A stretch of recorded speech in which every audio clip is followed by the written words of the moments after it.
Severe weather is about to make a big return across the United States this week, anywhere from the northern plains to the east coast, and this is all going to be fueled by the intense heat that's going to be bringing temperatures anywhere from 10 to 20 degrees above normal for this time of the year. This video has all the details you need to know on the pattern ahead. Let's get into it. One Nation Weather.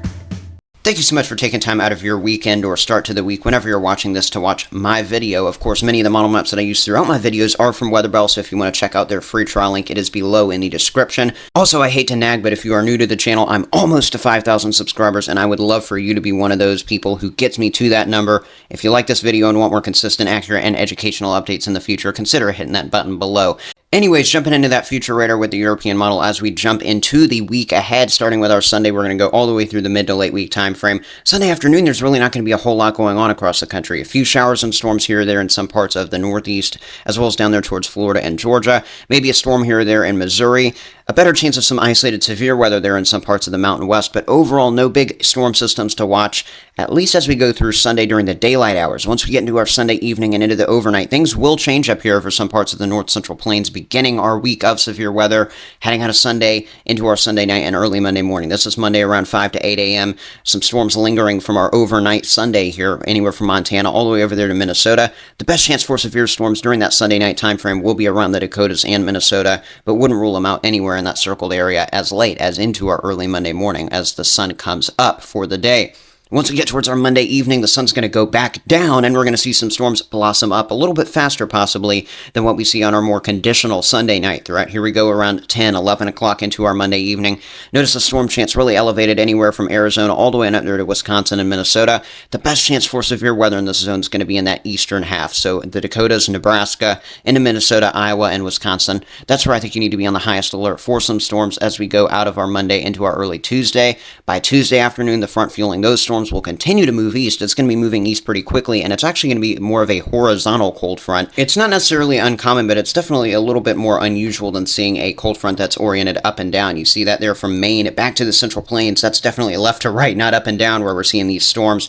That means the storms are probably going to be moving from north to south across this area where they do form. The best chance for severe weather in this zone will be somewhere in the Midwest into the Great Lakes, and I'll talk a little bit more in detail about each day of severe weather, of course, in just a moment. But here we go, playing things out as we go out of our Tuesday into our Wednesday. Notice storm chances continuing to increase in some parts of the Mid-Atlantic, Northeast, Ohio Valley, Great Lakes. It's going to be an active Tuesday and Wednesday time frame at the minimum there. We'll also be watching a new area of low pressure bringing out storm chances into some areas of the Dakotas and Minnesota by late Wednesday. That's going to bring our next cold front that's going to move through the plains, the Midwest, in fact, a lot of the Mississippi Valley and east as we head towards the end of the week. I'll talk more in detail about that and, of course, each day of severe weather in just a moment, but I want to start with Sunday. Use those timestamps in the description if you want to skip to a different day or different time in this video. But here we go, level 1 to level 7 severe weather scale. We're up as high as a level 3 of 7 as a couple pieces of jet stream energy will fuel severe weather Sunday and Sunday night, with at least isolated chances of storms anticipated from the Rockies to the northern plains.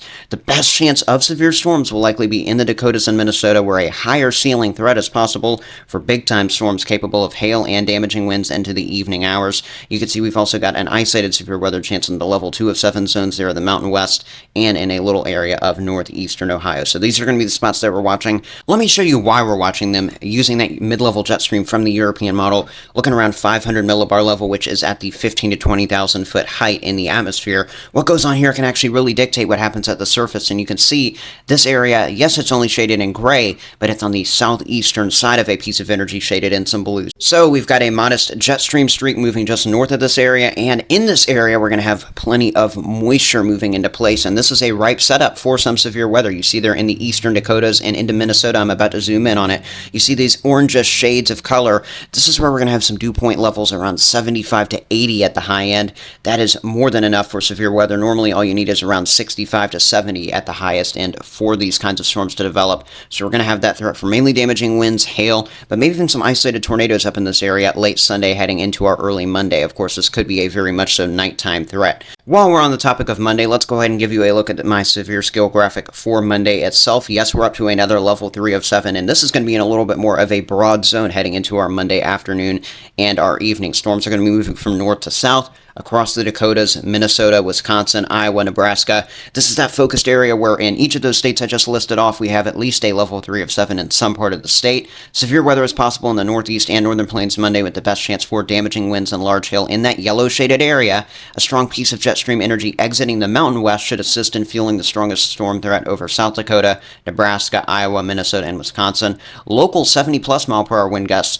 cannot be ruled out with this kind of setup, and let me show you why. If you just watched the Sunday portion of this video, you saw that the area with a severe weather risk Sunday doesn't have too much jet stream energy rolling through. Well, that's not going to be the case as we go into our Monday afternoon and evening. Look at these blues traversing the region of South Dakota, Nebraska, up here into some parts of Minnesota, northern Iowa, and into Wisconsin. These are those areas where the severe weather threat is at its highest at a level 3 of 7 on my scale. Now you see why. We're going to have moisture banking up against this jet stream energy that's going to be pulsing through. The energy is going to be literally right over top of where some of these storms are expected to fire up into the afternoon and evening. So once again, expect some damaging winds, hail, maybe even some isolated tornadoes across a broader area than what we're going to expect on Sunday. If you live in those areas, be mindful Monday into our Monday night. Here we go for Tuesday and our Tuesday night. We're looking at a little bit of a different graphic. This is my ONW severe zones graphic. Since we're a little further out, this is just a prediction of where I would put down a level 2, a level 3, a level 4, for example, on my ONW severe scale if we were closer to this event.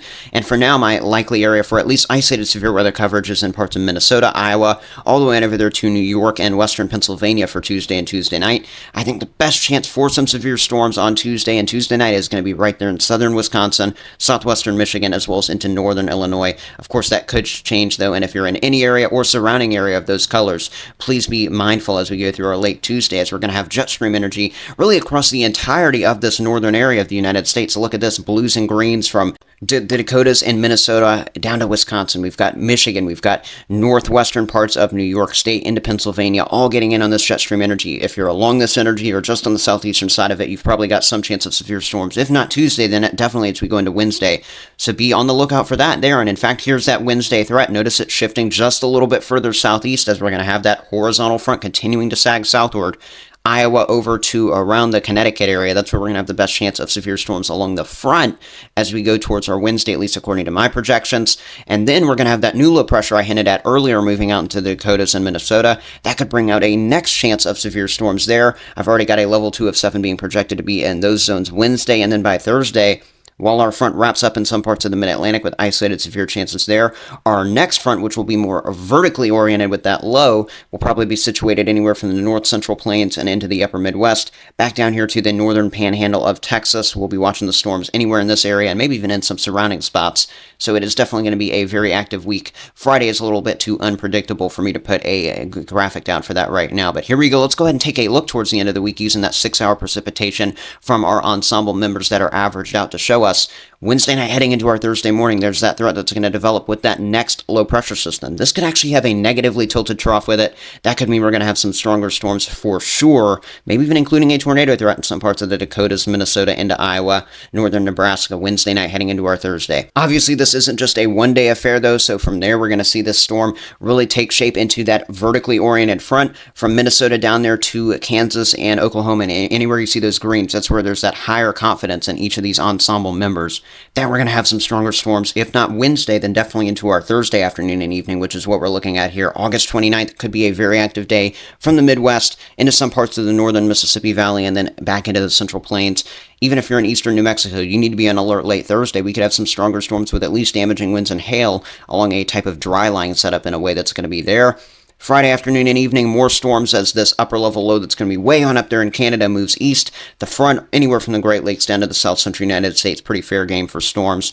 And from there, the confidence really decreases in where we're going to be seeing the exact storm coverage. What I have pretty big confidence in as we go into the week ahead is that it is going to be hot for a lot of areas, but it won't be everyone. Let's take a look at where it's going to be with our temperature anomaly graphics. For the week ahead, we're going to start with our Monday here. Notice a lot of the Mountain West, including Nevada, Utah, Idaho, parts of Colorado, Wyoming, into Montana. We're looking at temperatures anywhere from around 10 to 15 degrees below average for this time of the year. That's as we're going to have a lot of that troughing digging down into that region, keeping it cooler. Out ahead of the trough, though, we've got ridging and a lot of heat associated with it here into the central and northern United States.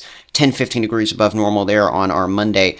By Wednesday, we see some cooler air fill in behind that horizontally oriented front from Wisconsin to Maine. You see that up there Wednesday. Just south of that, though, we're still going to have that heat, and we're going to have so much of it. The Central Plains, into the Mississippi Valley, into the Ohio Valley in particular, and then over to the Mid-Atlantic and Southeast, around 10 to 15 degrees above normal for this time of the year Wednesday, in an area where highs should be already in the 80s and 90s. It is going to be near triple digits. If not, it will be feeling like it on Wednesday. That could even continue as late as Friday, with temperatures expected to be at least 10 degrees above average over that same region. I do want to point out, from Wednesday going into Thursday, going into Friday, we will notice a little bit of a cool down moving through some parts of the west. That will include Idaho, Montana, into Wyoming, and this could be a little bit in the way of a longer term thing, with at least some cooler than average air expected there, more in times than not, as we go into the upcoming week and towards next weekend too. What happens to these anomalies when you put the actual temperature numbers with them? Let's take a look as we go from Sunday to Wednesday. I want to look at those temperatures day by day, including our morning lows. This is our Sunday morning. You can see anywhere from the Dakotas and Minnesota down there to Texas and Louisiana. We've got this bubble of 60s and mainly some 70s, even low 80s getting in the mix. If you say a circle on screen, that's where we've got a record warm low temperature, meaning that it has never been that warm before to start the day since records have started being kept. We will not only be breaking those record warm lows, but we'll also be having record warm highs in many areas of the country as we go into the week ahead. Not many on Sunday, but it's definitely going to be hot with 90s and triple digits all across the board, particularly there if you go into the Central Plains region. Meanwhile, back on over here into the Mountain West, it is going to be a little bit cooler for a change. We've got 50s, some 60s, some 70s in the mix up here. The 50s are going to be in the mountains. We're going to see a lot more 60s and 70s in the valleys. But still, this is around 5, 10, 15 degrees below average for this time of the year in many of these communities, if not more, for our Sunday. That is for our Sunday afternoon. Here we go towards our Monday morning. Cold over that region. Meanwhile, we're seeing those record maximum lows in a lot of spots in the Midwest, Great Lakes, upper Midwest into the Ohio Valley too, and by the afternoon we're hitting those record maximum highs up here. Look at this. We're going to be in the 90s to triple digits over a lot of the South Central United States, but we're also going to be in the 90s to triple digits up here into Nebraska, Iowa, Minnesota, Wisconsin, parts of Michigan, Illinois. There is no wonder why we're going to be seeing storms tap into this kind of heat as the week goes on, but you're also going to notice the temperatures go down from northwest to southeast as a result of that, at least over this far northern area of the country. Here we go towards our Tuesday afternoon. You can see we've got the triple digits.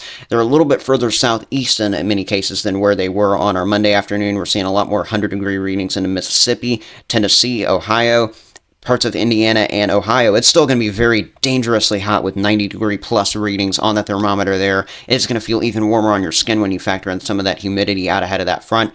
Only in the 70s behind that front, though, in some parts of the Dakotas and Minnesota by our Tuesday afternoon. By Wednesday morning, look at this, 30s and 40s continuing with some of our lows in parts of Washington, Oregon, Idaho, Montana, into Wyoming, as well as western parts of Colorado. Still looking at the 70s show over a lot of the southeastern quadrant of the country. By Wednesday afternoon, look at where we're still holding onto that heat, and we're probably going to hold on to it at least through Thursday and Friday, as I showed you with those anomalies earlier. Arkansas into Louisiana, all the way over here to the Mid-Atlantic. It is going to be a hot midweek and late week time frame. It's really going to be warm all week, but it's going to just pick up as the week goes on with those anomalies. If you want to stay with me for all my consistent, accurate, and educational forecasts in the future as I continue to break down weather patterns, keep you up to date, make sure you're hitting that subscribe button below. Let me know if you have any comments and questions down below as well, including if you like this video or not. I'll see you in the next one right here. One nation weather.